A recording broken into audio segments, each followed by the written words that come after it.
హైదరాబాద్ అబిట్స్ లోని సిసిఎల్ఏ కార్యాలయం ముందు 302 మంది టీసీసీఓలు, టైపిస్ట్, కంప్యూటర్ ఆపరేటర్లు శాంతియుత నిరసన చేపట్టారు. 2026-27 సంవత్సరానికి తమ విధులను రెన్యువల్ చేసి కొనసాగించాలని, తమ సమస్యలను పరిష్కరించాలని డిమాండ్ చేశారు. రెవెన్యూ శాఖలో దాదాపు 20 ఏళ్లుగా సేవలందిస్తున్న తమను విధుల్లో కొనసాగించాలని కోరుతూ అనంతరం సిసిఎల్ఏ అధికారులకు వినతి పత్రం అందజేశారు.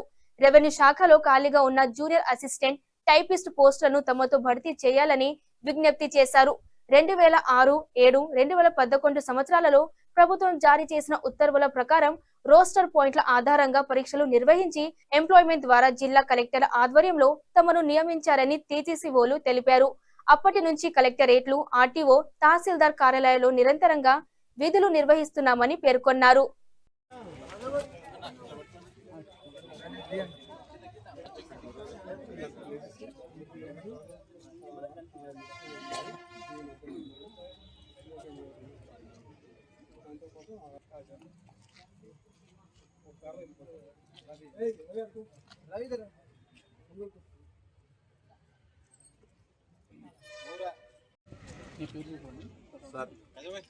సార్ మీ అందరికీ నమస్తే. నా పేరు రవీంద్ర నాయక్ సార్. మా కాన్స్టిట్యున్సీ కొడంగల్. ఇప్పుడు ప్రజెంట్ ఉన్నటువంటి కొడంగల్ సీఎం మన రేవంత్ రెడ్డి సార్ గారి కొడంగల్ కాన్స్టిట్యున్సీ నుంచి వచ్చాను సార్. అయితే సార్ ఇంకోటి అంటే అప్పుడు 2006లో అపాయింట్మెంట్ అయిన వాళ్ళు ఈ రోజు కూడా, అంటే ఆ రోజు కాంగ్రెస్ ప్రభుత్వం హయాంలో మేము అపాయింట్మెంట్ అయ్యాం సార్. ఈ రోజు 2026 నాటికి ఈ రోజు మాకు టర్మినెంట్ ఆర్డర్ రావడం జరిగింది సార్. అది చాలా మేము బాధపడతా ఉన్నాం సార్. ఎందుకంటే రాత్రి అనక పగలనక నీడనక మేము ఎలవెల్లలా 24 గంటల సర్వీస్ మేము ఒక తహసీల్దార్ ఆఫీస్లో పనిచేస్తూ ఉన్నాం సార్. కానీ ఈరోజు సార్, ఈరోజు నేను నా గురించి నేను ఒక పర్సనల్గా చెప్పాలంటే నేను ఒక ఫిజికల్ హ్యాండిక్యాప్డ్ సార్. నేను 89% ఉన్నా సార్. నేను కింద ఇట్లా కూర్చొని వెళ్ళగలుగుతాను సార్.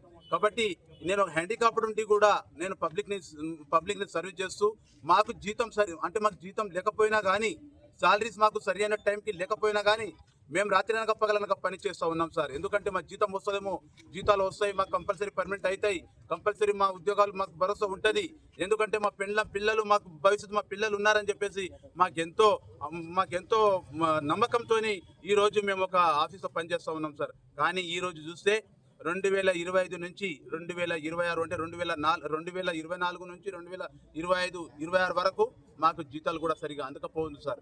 ఎందుకంటే మాకు చాలా బాధాకరంగా ఉంది. ఎందుకంటే సార్, ఇప్పుడు కాలు చేతులు ఉన్న వాళ్ళు ఎక్కడైనా ఒక రాయి లేపుకొని కూడా వాళ్ళు బతకవచ్చు, ఒక ఉస్కలా ఒక మేసిరిలాగా కూడా బతకవచ్చు సార్. కానీ నేను బతకని పరిస్థితి ఉంది సార్. ఎందుకంటే ఒక హ్యాండిక్యాప్డ్ పర్సన్ కాబట్టి. ఎందుకంటే పరిస్థితి అనేది ఒక ఆగం జాగం అయిపోతుంది సార్. ఈ రోజు ఒక రోడ్డు మీద ఆడుకునే పరిస్థితి వచ్చింది. ఎందుకంటే సార్, ఈరోజు రెక్కాడితే గంట ఒక్కడనే పరిస్థితి. ఈరోజు అంటే కోటి విద్యలు కూటి కొరకే రూపాయి సంపాదిస్తే ఈరోజు మన పొట్ట అనేది గడుపుతుంది సార్. ఎందుకంటే దయచేసి మా కంప్యూటర్ అసోసియేషన్ సార్ టోటల్గా ఎంతమంది ఉన్నామో ఎంతమంది ఈరోజు రోడ్ల పాలైపోయినాం సార్. ఎందుకంటే ఆ రోజు కాంగ్రెస్ ప్రభుత్వంలో ఉన్నప్పుడు అప్పుడు YS Rajasekhara Reddy sir CM గారు ఉన్నారు. ఆ రోజు మమ్మల్ని అపాయింట్మెంట్ చేసుకున్నారు సార్. చేసుకున్న తర్వాత ఆ రోజు చాలా ఉత్సాహంగా ఉన్నాం సార్. జాబ్ వచ్చింది, దొరికింది అని చెప్పేసి ఫ్యామిలీ ప్రకారంగా మేము ఎలవేళ హ్యాపీగా ఉంటే ఈరోజు 2026 వచ్చేసరికి ఈరోజు మా ఎడుపుల ముఖంతో ఈరోజు మేము రోడ్డు పైన మేము బాధపడుతూ ఉన్నాం సార్. ఎందుకంటే చాలాని సాలరీలో చాలా జీతంలో మేము పని చేస్తున్నాం సార్. ఎందుకంటే మాకు రెగ్యులర్ అవుతుంది, మాకు కంటిన్యూషన్ అవుతుంది అని చెప్పేసి మాకు ఎంతో గౌరవంగా ఉంది సార్. ఎందుకంటే మాకు దయచేసి మాకున్నటువంటి కనీసం మా యొక్క గౌరవనీయులైనటువంటి ఒక పెద్ద మనిషి, ఒక రాష్ట్రానికి ఒక సీఎం గారు మా కొడంగల్ కాన్స్టిట్యున్సీ వ్యక్తి సార్, మమ్మల్ని కొద్దిగా గుర్తించి చేసుకొని మాకు ఒక గుర్తింపు పొంది మమ్మల్ని ఎలాగ మాకు తొందరగా కంటిన్యూషన్ చేసి మాకు ఆర్డర్ ఇస్తారని చెప్పేసి ఆయన మీద మేము చాలా భరోసా పెట్టుకున్నాం సార్. ఎందుకంటే సార్ అంటే మాకు చాలా అభిమానం. ఇంత కాదు సార్. ఎందుకంటే ఆ రోజు అపాయింట్మెంట్ చేసుకున్నారు, ఈ రోజు కూడా మమ్మల్ని ఇట్లా ఈ విధంగా మాకు రోడ్ల పైన పాలైతే మాత్రం చాలా ఇబ్బంది అవుతుంది సార్. దయచేసి మమ్మల్ని కంటిన్యూషన్ ఆర్డర్ చేసుకోవాలి. ఎందుకంటే నేను ఒక హ్యాండిక్యాప్డ్ కాబట్టి మాకు దయచేసి ఇట్లాంటి వాళ్ళకు మాలాంటి వాళ్ళకి ఇబ్బంది పెట్టకుండా దయచేసి మాకు యథావిధిగా కొనసాగించాలని చెప్పి కోరుతూ ఈ అవకాశం ఇచ్చినందుకు అందరికీ నాకు ధన్యవాదాలు సార్. Thank you. పొలిటికల్ వాళ్ళకైతే అందరికీ కూడా మా తరఫున ఎవరైతే 302 మంది కంప్యూటర్ ఆపరేటర్లు పనిచేస్తున్నామో వివిధ మండలాల్లో కానీ, కలెక్టరేట్లో కానీ, ఆర్టీ ఆఫీసుల్లో కానీ మేమందరం కూడా పనిచేస్తూ మాకు ఇంతవరకు మాకు సహకరించి మాకు అన్ని విషయాల్లో కూడా సపోర్ట్గా ఉండి ఇక్కడ దాకా నడిపించేటువంటి అందరికి కూడా మేము హృదయపూర్వకంగా కృతజ్ఞతలు తెలిపిస్తున్నామండి. మరి ఈ ఆకస్మికంగా మమ్మల్ని ఈ 302 మందిని ఈ ఉద్యోగాల నుంచి డిస్కంటిన్యూ చేయమని ఆర్డర్స్ ఇచ్చిన విషయమై మేము తీవ్రంగా అసంతృప్తి వ్యక్తం చేస్తూ మరి ఎందుకు ఇంత అన్యాయంగా మమ్మల్ని ఈ విధుల నుంచి తొలగించారో మాకైతే తెలియదండి. మేము అడగటం జరిగింది, ఇక్కడ ఈ CCLA సెక్రటరీ గారిని అడగడం జరిగింది. మరి ఇలా మీరు ఉన్నారమ్మా, మరి ఈ గ్రూప్ 4 నుంచి వచ్చేటువంటి జూనియర్ స్టూడెంట్లని తీసుకోవడం జరుగుతుంది కాబట్టి మాకు బడ్జెట్ కూడా సరిపోవటం లేదు కాబట్టి మిమ్మల్ని ఇలా డిస్కంటిన్యూ చేయడం జరుగుతుంది అని చెప్పేసి వాళ్ళు చెప్పడం జరిగింది. కానీ మా బాధ ఏంటంటే వాళ్ళ వర్షన్లో మాకు చెప్పారు వాళ్ళది, కానీ మా బాధ ఏంటంటే మేము గత 20 సంవత్సరాల నుంచి కూడా ఈ సర్వీసు చేస్తున్నాము. మాలో వయోపరిమితి అయిపోయిన వాళ్ళని చాలా మంది ఉన్నాము. సింగిల్ హ్యాండ్ మీద పనిచేసే జెంట్స్ చాలా మంది ఉన్నారు. మరి వాళ్ళ కుటుంబాలకి భరోసా ఏంటి, ఎలా గడవాలి? ఇప్పుడు మేము ఏ విధంగా కూడా ఎటువంటి గవర్నమెంట్ ఉద్యోగాలకు కూడా మేము ఎలిజిబుల్ లేదు. అలా అని చెప్పి వేరే పని చేసుకోవడానికి కూడా మాకు ఎటువంటి పేషెన్సీ లేదు. మా సర్వీస్ అంతా హార్ట్ఫుల్ గా నిస్వార్థంగా ప్రతి రాత్రి పగలు కష్టపడి చేసినటువంటి మేమండి. మా సర్వీస్ అంతా కూడా ప్రతి మండలంలో తహసీల్దార్లకి, కలెక్టర్లకి, ఆర్టీఓలకి అందరికీ తెలుసు. కానీ ఇక్కడికి వచ్చేసరికి పాలసీ మ్యాటర్ అడ్డం వస్తుంది.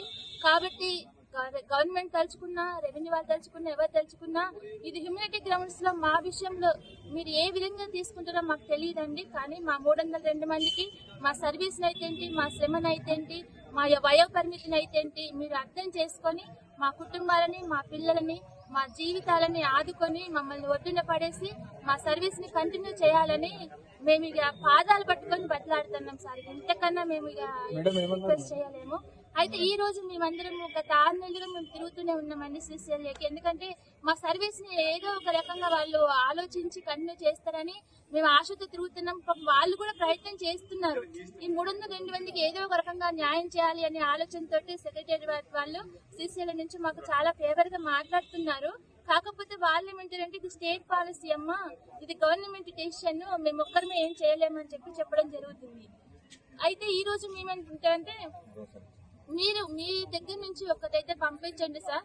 మా దగ్గర ఇంతమంది టైపిస్టులు ఇంత సర్వీసులు మాకు ఇచ్చారు కాబట్టి వీళ్ళని కంటిన్యూ చేయడానికి మాకు మా వర్షన్లో మాకేమైనా సాయం చేయగలరని చెప్పి మీరు పంపించండి సార్ అని చెప్పి రిక్వెస్ట్ చేయడానికి మేము ఇక్కడికి వచ్చామండి. సార్ కూడా చాలా పాజిటివ్ గా రెస్పాండ్ అయ్యారు. మా తరపు నుంచి మేమైతే ప్రిన్సిపల్ సెక్రటరీకి లెటర్ పంపిస్తామమ్మా, మీరు కొంచెం వెయిట్ చేయండి, మీకు న్యాయం జరుగుతుంది.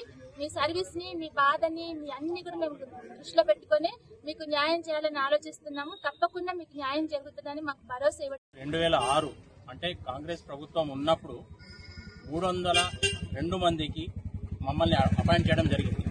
రెండోది ఒక విధంగా 18 మందిని వికారాబాద్ రంగారెడ్డి ఆపరేటర్లను కూడా అదే సమయంలో అపాయింట్ చేశారు.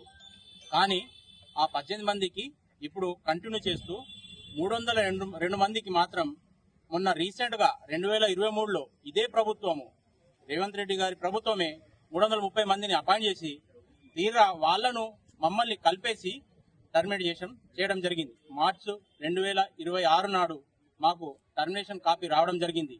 అది ఉపయోగించుకొని ఒక 33 జిల్లాల్లో 10 జిల్లాలు మాత్రమే టర్మినేషన్ కాపీలు ఆపరేటర్లకు చేతికిచ్చారు. మిగతా జిల్లాలు 23 జిల్లాల్లో కంప్యూటర్ ఆపరేటర్లకు ఇప్పటికీ ఆఫీసులకు పిలిపించుకొని పని చేయించుకుంటున్నారు.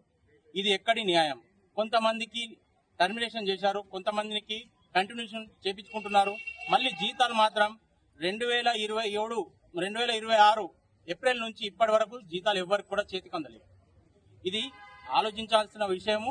ఎందుకంటే ఒక్కొక్కరికి ఒక్కొక్క న్యాయం చేస్తూ ఆపరేటర్లైన 302 మంది ఎవరైతే జెన్యూన్ గా అపాయింట్ అయ్యి రోస్టర్ పాయింట్ ప్రకారం ఎగ్జామ్ రాసి ఒక న్యాయంగా ఒక ఆఫీసర్ కి ఒక వెన్నుపూసగా ఉండి కార్యాలయాన్ని నడిపించిన కంప్యూటర్ ఆపరేటర్లు 302 మందిని మాత్రం ఈ రోజు టర్మినేషన్ చేసి వాళ్లకు రోడ్డున పాలు చేశారు.